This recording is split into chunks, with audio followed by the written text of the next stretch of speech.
A broken Joel Embiid returns to play and helps the Sixers protect home court against the Miami Heat, who now lead the series 2-1. Let's read some tweets, shall we? Good night from your worst nightmare. Yo, shout out to the man, the myth, the legend, the MVP, Joel Embiid. The fact that like he really came back after 2 games is just amazing. I did not think that this man would even, suit up for the Sixers, just because it was just too much. The boy has what? A torn thumb, a broken face, and concussion. I did not believe that, he would be right to actually go. And even if he did play, I didn't think he would be effective.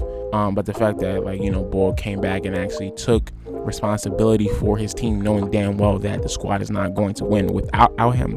This shows the leadership qualities that we knew he could actually have, but also that he gives a damn, and we can't say that about a lot of superstar players. So came back and he did what he had to do, and as a result, the boys got a W. Shout out to the boy Danny Green as well. He set a playoff career high for 7 3-pointers in the Sixers game 3 win, 21 points on 7 made threes. One of the main reasons why we won, there was an actual sequence.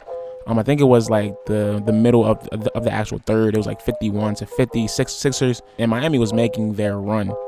And I was like, okay, here we go again, another choke lead. But Joel Embiid passed the ball to Danny Green on the left wing in an important spot, and this man drained it. The game could have definitely went the other way if Danny Green was not on his ish tonight. So give respect to Mr. 3 Rings Green right there. That is championship material, championship metal. PJ Tucker wasn't having it with the Sixers. I love this energy, yo. Of course the fans are going to boo him, but I love the fact that he takes no BS from no one, and the Sixers really need that type of mentality going into the future. So I wouldn't mind picking him up next year or the year after that, or somebody that's a bully vet, yo, because the Sixers are definitely still soft, bro. We're definitely still on that kitty cat type vibes. I'm glad I voted for Embiid for MVP. You take Embiid off this team and the Sixers wouldn't have made the play-in tournament. I hope everyone can see his value right now. Don't mind me though, and carry the hell on. Bam Adebayo struggled tonight while being guarded by Joel Embiid instead of DeAndre Jordan. The Sixers cut the series to 2-1. 90% Bam's field goal percentage while being guarded by DeAndre Jordan in games 1 and 2, and 22% with Bam, or what Bam shot tonight against Joel Embiid during his return. Duh. DeAndre Jordan should not be playing basketball in 2022. We all know this. We've been saying this from jump, especially when we actually signed the man. But who are we? We're obviously just fans who clearly don't watch these games. You already see the amount of impact and gravity defensively, on actual both sides of the ball, but just right here defensively, that Joel Embiid, the masked man, has, yo. And Bulls really had the audacity to say that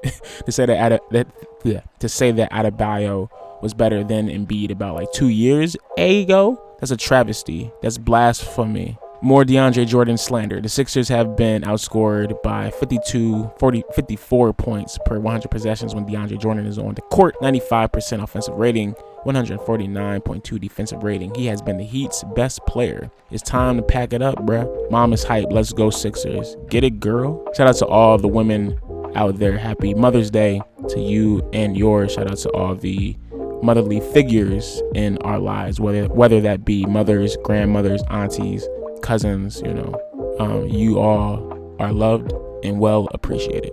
She killing it though. Look at that. Ooh, 2-step. Ooh, get it, mama, get it. Nobody can convince me that the Heat are good. Joel Embiid would average 35 plus against this Heat team. Of all the unfortunate Embiid playoff injury issues, him not being in for this series might be the worst luck the Sixers have ever had.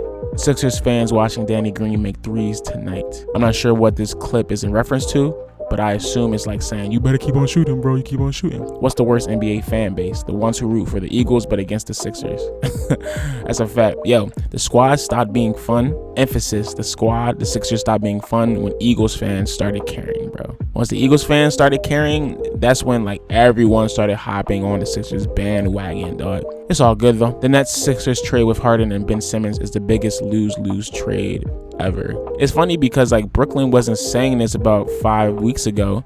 They definitely was not saying this. I know y'all sick though, because y'all got swept. Ben said, I ain't playing. This time, Joel Embiid didn't have the actual goggles. This one was straight mask. So hopefully that'll be better for his John. The Miami Heat will go 3-0 against the Sixers tonight. You're wrong. We'd be winning every game by 20 if Joel Embiid wasn't hurt. Okay, Grandma, let's get you to bed. I think we won by 20 last game, and Joel Embiid didn't even have his greatest game. Take that, Miami Heat Nation. Steph Curry courtside at the Sixers game. Please come back, bro. We need you, man. This man was looking so sad, so depressed on the sidelines, bro. Like, it's so sad that we had to give him up because he was a critical part of this joint. Like, endearing hearing JJ Redick, a supposedly neutral national announcer, consistently referring to the Sixers as we. Yeah, JJ's cool and all, but I still don't understand why people or Sixers fans really be on his jock so much. Like, obviously he is one of the greatest shooters of all time. But what did he do for the Sixers per se? Honestly, he definitely lied to the Sixers fans saying that he was going to re-sign, and he definitely did choke a lot while here. So that's my 2 cents. Sixers and 6, D-head. Nice mask, bro. Nice mask.